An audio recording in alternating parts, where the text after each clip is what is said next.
bisa puluhan juta bahkan miliar. Tapi untuk apa? Dan yang terlupa, orang atau manusia ini loh yang lebih penting. Kalah dengan lampu, kalah dengan pembersih lantai. Assalamualaikum, selamat malam. Semoga keselamatan, keberkahan, kebahagiaan selalu menyertai kita semua. Baik kalian yang ada di ujung timur Indonesia sampai ujung barat Indonesia, bahkan luar negeri. ACT, ternyata soal ACT masih ramai. Ini saya dapat berita ini. Digaji ACT 100 juta per bulan dari donasi. Ini sosok inisial H, satu-satunya tersangka wanita. Inisial H ini satu-satunya wanita di dalam kasus ACT. Inisial H ini tercatat sebagai pengawas yayasan ACT. Pengawas loh. Tahun 2019. Dan saat ini sebagai anggota pembina ACT. Setiap bulan dapat 50 hingga 100 juta per bulan. Waduh, gede banget gajimu, Bu. Enak uang donasi itu. Padahal sesuai ketentuan, pengawas yayasan seperti ACT itu, kalau misalkan pengawas, itu tidak boleh menerima uang loh. Tidak boleh. Tapi kenyataannya dapat 50 sampai 100 juta per bulan. Kalau pendirinya itu atau ketuanya itu, siapa itu, inisial A itu, sampai 450 jutaan. Gila ya.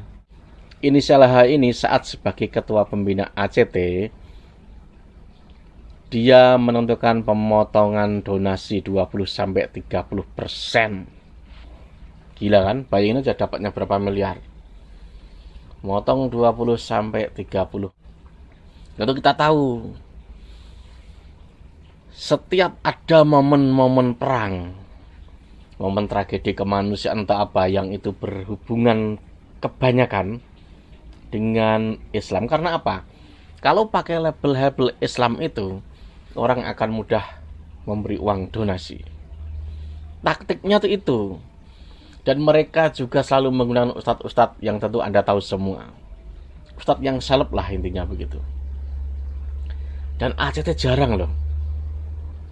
Ada atau enggak ya, saya kurang tahu. Itu dengan kiai-kiai NU. Kayaknya enggak pernah, kayaknya.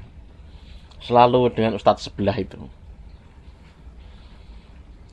Dan anehnya, pengikut mereka itu, asal dilihatin sebuah gambar, anak yang lagi sakit lah, lalu orang tua yang kelaparan lah, ditulis solidaritas misalkan.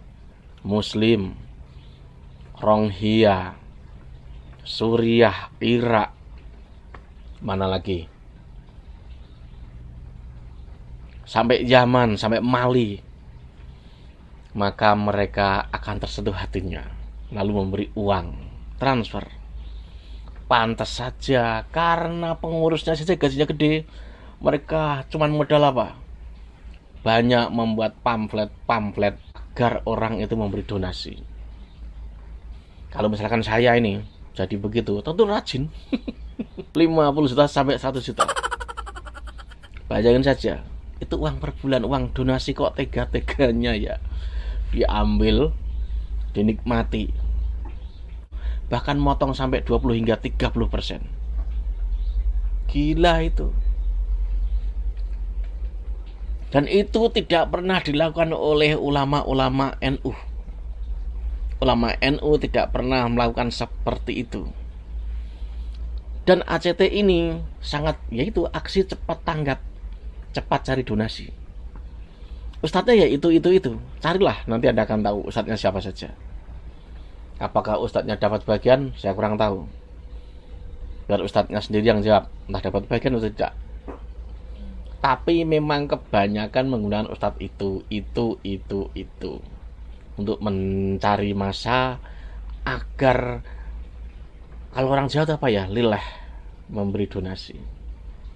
Padahal jelas-jelas, bayangin saja lah, saya mengadakan ini donasi, tapi ini juga lahan hidup saya. Makanya kalian jangan heran, banyak sekali selebaran-selebaran itu. Gimana gak rajin? Per bulannya besar. Dan yang unik soal ACT ini ya, ada beberapa channel tuh yang membelain ini, seakan-akan tuh saat ACT diperiksa, ACT jadi tersangka terdakwa, seakan-akan memusuhi Islam.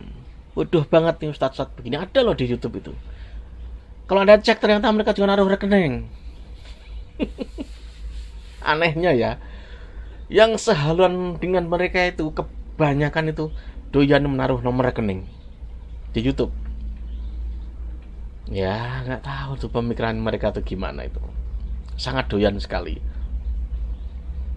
Hanya pondok pesantren yang besar NU itu biasanya yang ada. Tapi kalau yang perorangan, 2 orang, 3 orang, atau cuman YouTuber, gak ada ibaratnya orang ini itu begitu. Malu. Mereka sangat-sangat memanfaatkan ruang. Ruang apa? Ruang apa? Ruang dapat uang.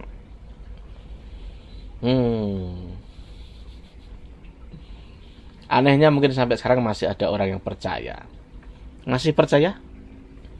Saat Anda menemukan selebaran, kalau misalkan kejadian ini sudah jelas jadi tinta hitam, harusnya saat kita, Anda, dan lain sebagainya memberi donasi harusnya pikir-pikir atau ke tempat yang lebih kredibel.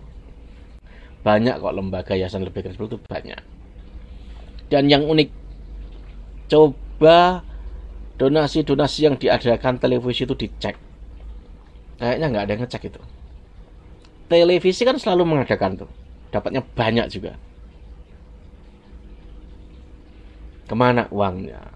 Diapakan uangnya? Berapa yang diambil atau tidak? Itu loh, lembaga-lembaga, yayasan-yayasan pencari donasi itu, mereka selalu rajin. Karena apa? Kebanyakannya karena dapat gaji per bulan. Siapa yang gak rajin gajinya segitu? Enak sekali gaji segitu. Enak. Bayangin saja, 50 sampai 100 sampai 450 juta per bulan. Apa gak ini? Wah. Ya kita beruntung paling tidak apa? Tidak tergiur atau terselamatkan dari hal-hal seperti itu. Yang jelas, cek dulu. Atau paling mudah, simple kok, kasih tetangga atau siapapun yang dekat. Saudara bisa, siapapun bisa. Dan yang unik, yang unik nih, banyak orang naruh uang untuk masjid, tapi masjid hanya untuk lampu, hanya untuk pembersih lantai, padahal numpuk uangnya. Padahal uang yang masuk ke masjid itu harusnya bisa untuk apa saja, terutama manusia itu lebih penting harusnya. Tapi kebanyakan, ceklah di tempat Anda juga, berapa uang kas masjid, bisa puluhan juta bahkan miliar, tapi untuk apa? Dan yang terlupa, orang atau manusia ini loh, yang lebih penting. Kalah dengan lampu, kalah dengan pembersih lantai. Oke, sampai sini, wassalam.